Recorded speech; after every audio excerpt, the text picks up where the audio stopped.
Waraanni kaaba Itoophiyaatti finciltoota TPLF fi mootummaa federaalaa jidduutti dhalatee umurii ji'oota 22 horatuudhaan ganna lama guutuu fi torbaanota 9 hin caallettu hafeefii jira. Mootummaan Itoophiyaa jalqabbii waraana kanaa irratti duula olaantummaa seera kabachiisu jechuudhaan yaamaa ka ture yoo ta'u, miidiyaalee fi dhaabbileen idil addunyaa immoo duula olaantummaa seeraa jeettii taankii fi dirooniidhaan kabachiifamu hin jiru. Kun lola jechuudhaan waraana kaaba Itoophiyaatti finciltootaa fi mootummaa jiddu galeessaa jidduutti baname jechuun yaamaniiti turani. Mootummaan federaalaa torbaan lama keessatti humnoota TPLF man'eesii magaalaa Maqalee keessaa gussuunii gammoojjii Tigray keessa facaaseetii ture. Eega magaalaa Maqalee to'ateen as mootummaan federaalaa bulchiinsa yennaa Tigray hundeessuudhaan tajaajilaawwan bu'uuraa mara Tigray keessatti deebisee dongoruudhaan humnoota TPLF harka kennachuu didan adamsuunii seeraa fi dhiyeessuu fi jecha barbaasa gammoojjii Tigray sakatta'uu akka eegale miidiyaaleetti himeeti ture. Turtii baatii 8 duuba mootummaan Itoophiyaa yennaa forfannoo yookiin ammoo yexummoonaa gizee qonnaan bultoota Tigraayitii fi kenneera jechuudhaan humnoota isaa magaalaa Maqaleetii fi naannoo Tigray keessaa baasuun garaagarummaa saatiiwwan muraasaa keessatti miidiyaalee fi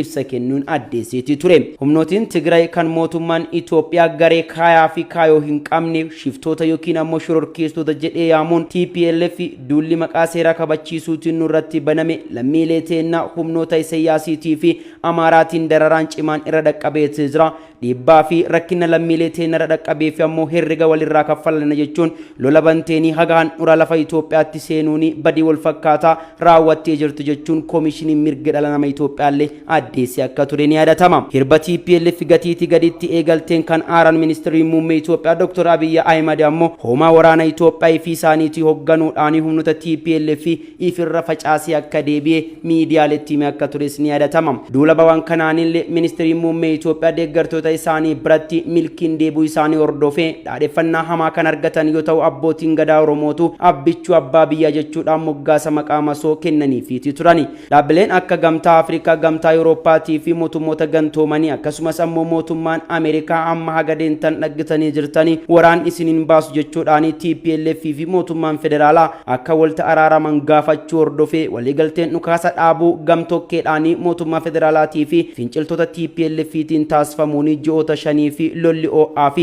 duulli maqaa hamaa walirra baasuu kun haga tokko dhaabbateeti ture. Adeemsa keessaa immoo mootummaan federaalaatii fi humnootiin TPLF illee koree marii araaraa bakka buufachuudhaan adeemsa lola kana mariin xumuruu jalqabaniiti turani. Bakka buutonni mootummaa federaalaa mariin kun haalduree tokko malee torbaanota muraasa keessatti eegaluu qaba. Marichi yeroo jalqabutti ammoo dhukaasa dhaabuu irratti akka xiyyeeffatuu fi yaanni furmaataa dhiyeessanis dhimmi biraa ammoo karaa marii biyyaalessaatiin hiikuu fi akka ta'e torbaan darbe keessa himamaati ture jira. Finciltoonni TPLF ammoo mariin araaraa ijjuma gamtaa Afrikaatiin hoogganamuu hin qabu jechuudhaan gamtaan Afrikaa dandeettii fi ga'umsa dubbii teenna fixuun hin qabu waan ta'eef mootummaan Keeniyaa jidduu teenna dhaabbachuu qaba jechuun yennaa gaafatanitti mootummaan Itoophiyaa ammoo mariin araaraa karaa gamtaa Afrikaa qofaan ta'uu qaba jechuun ibsa baaseen addeessee akka tures ni yaadatama. Tuntanaan atoo jirtu waraanni baatiiwwan 5 fi adda citee ture mootummaa federaalaatii fi humnoota TPLF jidduutti irra deebiidhaan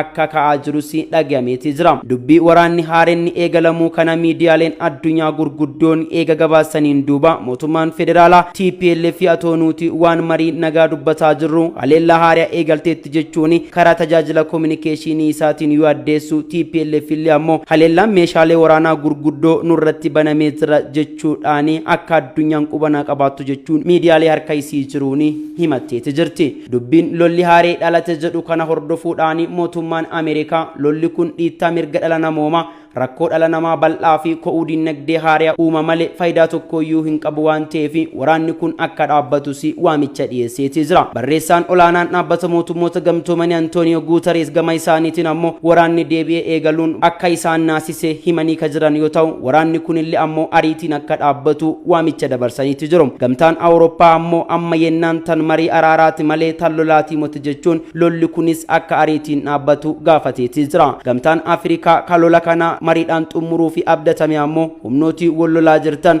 lola kana dhaabaa gara marii nagaatti koottaa jechuun waamicha dabarseetiif jira.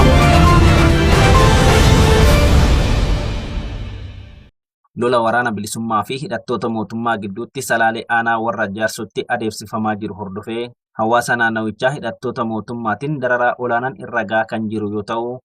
dargaggoonni lama shanee waliin hidhata qabdu jedhamu mana hidhaa magaalaa Tulluu Milkiitti eega darbatamanii booda hagayya 23 bara 2022 barii sa'aatii 12tti mana hidhaatii baafamanii ajjeefamuu maddeen raadiyoonii Dirree Shaggaritti himan. Namni bakkas jiraatan tokko raadiyoonii Dirree Shaggaritti akka himanitti dargaggoonni kunneen meeshaalee dukkaanaa yookiin suuqii daldalaa bitachuuf aanaa warra jaarsoo ganda dhaayetuutii fi bocceessaa sillaasetii gara magaalaa Tulluu Milkii wayita dhaqanitti hagayya 23 bara 2022 magaalaa Tulluu Milkii keessaa qabamuun erga hidhamanii booda bariisaa mana hidhaa keessaa baafamanii magaalaa gidduutti rashanamuun dhugaa ba'an. Dargaggoota kanneen keessaa tokko Darajjii Amansiisaa akka jedhamu kan himan maddi kun dargaggoon biraa fuula isaa keessa rasaasa hedduun rukutamuun wal qabatee eenyummaa isaa adda baasuun akka dadhabamee eeran. Qaama mootummaatiin mucaan shagata nagada Darajjee Amansiisaa Nagasee jedhama. Dhaluun isaa Faatoo Sagaqalloo keessatti ganda dhaayetuutii aanaa warra jaarso shagata kana fudhachuu deemetuma deeggartoota shaneeti gandi dhaayetuutii guutuu isaaniitu ajjeefamuu qaba jedhaniituma qabanii kalee guyyaa magaaluma keessa qabanii hidhanii qaxaqqataa bulanii egaa qaxaqqataa bulanii booda immoo harka duubatti hidhanii bakka magaalaa Tulluu Milkii bakka dhaaba hoolotaa jedhamu tokko maddiitti gadi baasanii achitti rasaasan ganama keessa sa'aatii 12 irratti rukutanii sun immoo mucaan qeerroo wayitii fuula isaa adda baafachuu hin dandeenye rasaasa 15 waliin kukutanii fuula isaallee adda baafachuu hin dandeenye mataasaa mammaatitti mucaa sana adda baasnee hin beekne. Maddi keenya biraa mana hidhaa magaalaa Tulluu Milkii keessaa raadiyoonii Dirree Shaggariif yaada qoodan immoo akka ibsanitti dargaggoonni kunneen lameen hidhattoota waraana bilisummaa Oromoo waliin hidhata qabdu jedhamuun hagayya 23 bara 2022 mana hidhaa seensifamuu mirkaneessanii itti gaafatamaan milishaa magaalichaa shanee qabnee jirra jechuun waajjira bulchiinsaa fi nageenyaa aanaa warra jaarsotiif gabaasuu hordofee dheengadda barii naannoo sa'aatii 11 fi walakkaatti poolisii humna addaa Oromiyaa fi raayyaa ittisa biyyaatiin mana hidhaa keessaa baafamuu dubbatan. Waraanni bilisummaa Oromoo aanaa warra jaarsoo gandoota akka Dhaayetuutii, Dhaayee Goorgisii, Bocceessa Sillaasee fi kanneen biroo keessatti sochii jabaa taasisuun wal qabatee hidhattoonni mootummaa hawaasa gandoota baadiyyaa aanichaa ilaalcha gaarii dhabuu isaaniitiin namoonni gara magaalaa wayita deeman hidhata shanee waliin qabdu jedhamuun badii tokko malee reebamaa, saamamaa, hidhamaa fi dararamaa jiraachuu maddi kun himaniiru.